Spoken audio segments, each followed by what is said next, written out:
Hola, soy Miquel García, arquitecto técnico y profesor de tecnología durante 20 años. El año que viene voy a cumplir ya 70 años, que es una cifra considerable. Y me gustaría, os pediría por favor que todos aquellos que tenéis en torno a los 20 años escucharais lo que voy a decir porque os puede ser de tremenda utilidad. Me gustaría que no cometierais los mismos errores que yo cometí. Si yo hubiera sabido lo que os voy a decir ahora, me habría evitado muchísimos problemas y para mí habría sido este periodo de la vida mucho más fructífero. Estoy convencido además que entre los jóvenes, entre la mayoría de los jóvenes en estos momentos, es un tema que no se comenta o que no se tiene en suficiente consideración. Por lo tanto, pido por favor que me escuchéis, ya que creo que es de bastante interés y yo me encontraría muy satisfecho si puedo ayudaros con las cosas que voy a decir. La idea que voy a intentar desarrollar es la siguiente. En este mundo, cualquier cosa es susceptible de transformación y de cambio.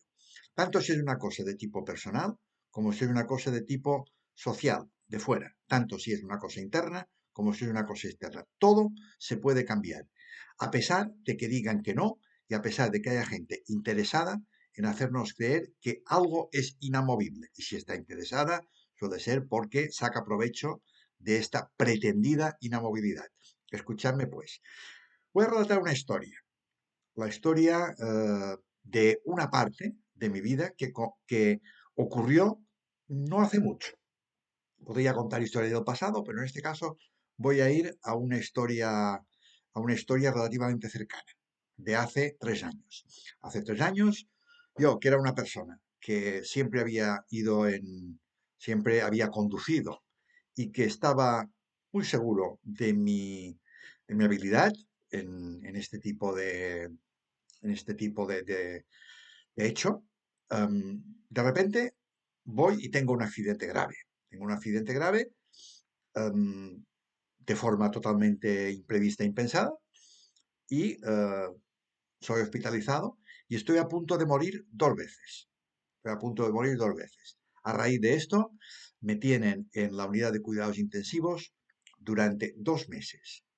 Recuerdo que en un momento dado, es decir, ya al final de mi estancia en la unidad de cuidados intensivos, que yo ya estaba consciente y más o menos me podía dar cuenta de las cosas que sucedían, pasó por ahí uno de los jefes de coordinación de las unidades de cuidados intensivos del hospital y comentaba con los enfermeros y con los médicos que estaba por ahí, recuerdo que lo que dijo fue, ¿y qué hace este hombre aún aquí?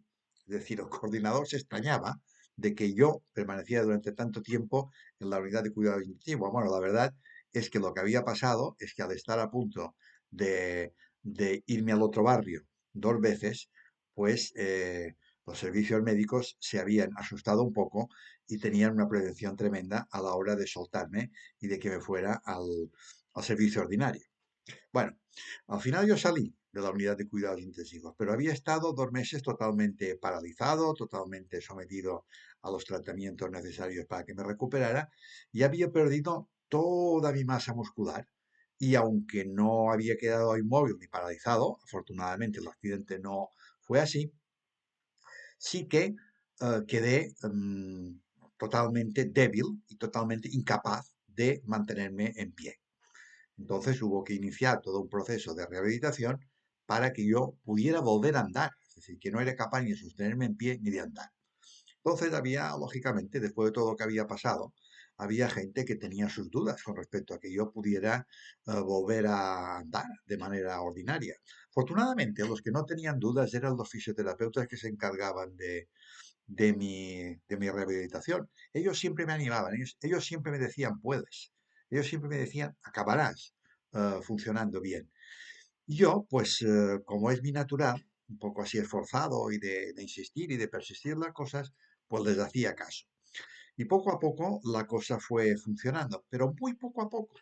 De tal forma que estamos hablando que el accidente mío sucedió a finales del mes de julio y en el después de pasar por 2 hospitales, por el primer hospital en que estuve ingresado y por uno específico de rehabilitación, en el mes de diciembre del mismo año, 6 meses después, yo ya me iba hacia casa. Y me iba hacia casa, pero habiendo empezado a andar, pero muy poco, con agarrándome por aquí y por allá, con estos aparatejos o casi andadores que se llevan. Llegué a casa, en casa abandoné el andador, me iba cogiendo por los objetos, por, eh, por las mesas, por las sillas, iba andando poco a poco. El subir la escalera de mi casa, que no tiene ascensor, también era un proceso largo, y el bajarla. Pero bueno, yo iba haciendo todo esto. Entonces, ya en los siguientes meses fui poco a poco recuperando el caminar, ¿no? Ahora bien, y parecía que esto era una recuperación que había llegado a su punto máximo. Es decir, yo me podía mover, podía caminar, pero podía caminar poquito. Podía caminar a una velocidad muy limitada, con unos movimientos muy, digamos, descoordinados y poco seguros, etc. Sin embargo, yo continué con el proceso de rehabilitación y continué intentando hacer cosas diferentes a las que hasta el momento podía. Por ejemplo, yo anteriormente, antes del accidente, pues meditaba diariamente, una media hora, estaba en posición de sentado, en la posición que se llama la posición birmana, que no es una posición ni de loto ni de medio loto, es un poco más sencilla, pero sí que implica que las dos rodillas están posicionadas en el suelo. Parecía que después de lo que había sucedido y tal como había quedado yo, la impresión primera era que en la vida podía volver a hacer lo mismo. Es cierto, empecé a meditar otra vez sentado en una silla. Hasta que después dije, va, ¿y si lo intento? ¿Y si voy a nuevamente intentar hacer la meditación sentado? Bueno, parecía algo imposible. Pues lo intenté. Al principio la cosa costaba más. Al principio parecía que no ibas a salir, pero poquito a poquito, no de un día para otro, estamos hablando de semanas, llegué a tener la posición de sentado que tenía antes. Pero cuidado, es decir, no solamente tenía la misma posición de sentado, sino que yo, que siempre, durante toda la vida, he sido una persona súper rígida, ¿eh? Había mejorado. Es decir, había mejorado. Después de todo lo sucedido, mi posición birmana, de estar sentado en meditación, era mejor que la primitiva, que la de antes del accidente. Y teniendo yo más edad de la que tenía en un principio. Por otro lado, pues yo cuando me accidenté, nunca he sido un atleta, ¿eh? Pero aún así, consciente de la importancia y del que representa para la salud el ejercicio, porque me gustaba, iba al gimnasio 3 veces a la semana, perdón, 5 veces a la semana, y después andaba una media de unos entre 7 y 10 kilómetros diarios siempre, todos los días. Porque además siempre me ha gustado mucho andar y me ha gustado mucho ver las cosas de la ciudad y los campos cuando ando, etcétera. Siempre me ha gustado. Entonces lo hacía. Ah, y empecé a intentar recuperar esta práctica. Con el andar fue más fácil, es cierto que yo no andaba a la misma velocidad que antes, es decir, yo era una persona que cuando andaba difícilmente se me adelantaba, es decir, me adelantaban atletas, es decir, me adelantaba gente que practicaba deporte, que corría, que hacía running, o gente muy rápida, pero que no, eran gente fuerte. La gente ordinaria, cuando yo iba a mi paso ordinario, no me adelantaba, no me traspasaba, ¿no? Ahora sí, ahora ya incluso me adelantaban personas que eran ya hasta ancianos, me adelantaban con su bastoncito. Y eso a mí, pues hombre, así como soy, me jodía, ¿no? Entonces, pero no, pero yo seguí insistiendo en, en hacer las cosas y, bueno, empecé a hacer gimnasia otra vez con una monitora que venía a casa, eran solamente 2 o 3 días a la semana, era en casa, no era con otros. Cuando yo iba al gimnasio anteriormente, no era un gimnasio de superatleta, ya lo he dicho, pero sí de gente que se entrenaba más o menos bien y dada mi edad, la media de los que iban ahí era una media 20 años inferior por lo menos a la mía. Es decir, que yo estaba haciendo los mismos ejercicios, las mismas prácticas de gente 20 años inferior, ¿no? Con 20 años más joven. Me parecía que esto ya no se iba a volver a recuperar. Pero poco a poco fui mejorando también, primero con esta práctica de la monitora que venía a mi casa y hacía yo ahí los ejercicios correspondientes hasta que llegó un momento que me sentí capaz de reincorporarme al gimnasio. Y me reincorporé primero un día y después 2 días, en una situación que poco a poco iba mejorando. Es la situación actual. Y yo pienso que seguramente voy a llegar a poder hacer lo que hacía antes. Porque si a mí me hubieran dicho, cuando salí del primer hospital, que llegaría a la situación de ahora, hubiera pensado yo mismo que era imposible. Sin embargo, es una situación que, como he dicho al principio de este vídeo, demuestra la posibilidad de transformación de cualquier cosa. En este caso es un cambio de tipo personal, físico, motivado por la persistencia en hacer un determinado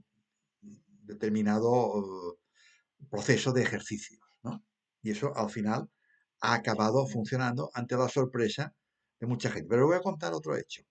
Esto no es regular, es decir, no por uno esforzarse, el proceso de mejora es como si fuera, digamos, una línea recta, un proceso lineal. No, tiene saltos muy extraños.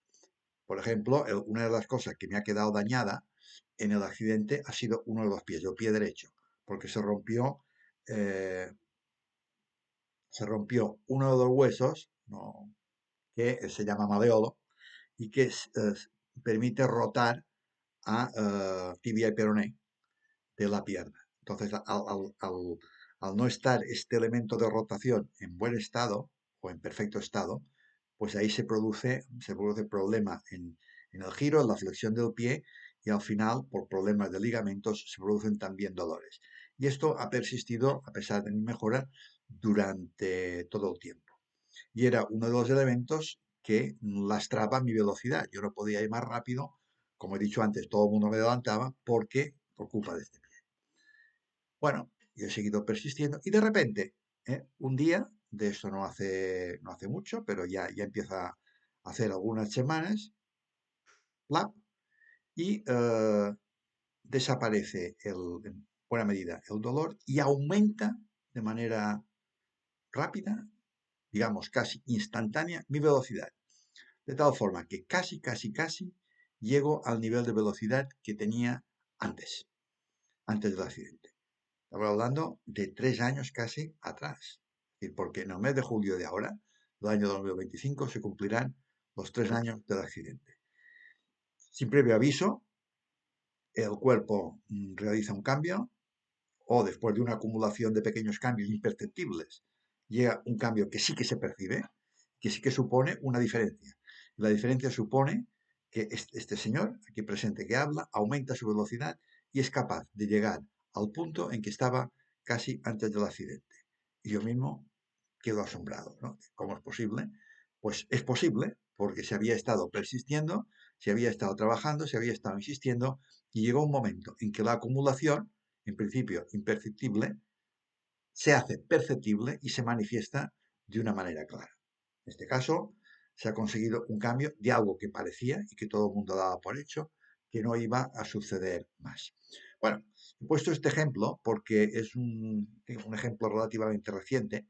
Yo a lo largo de mi vida he ido constatando que esto es de esta forma y posiblemente esa ha sido una de las razones que he constatado eso, que lanzo y que intento que comparta en particular la gente joven, como he dicho al principio, ha sido una de las razones por los cuales he podido aprender a hacer cosas. Es decir, porque yo inicialmente eh, siempre creía, y siempre de alguna forma me habían imbuido, que había cuestiones que eran inamovibles.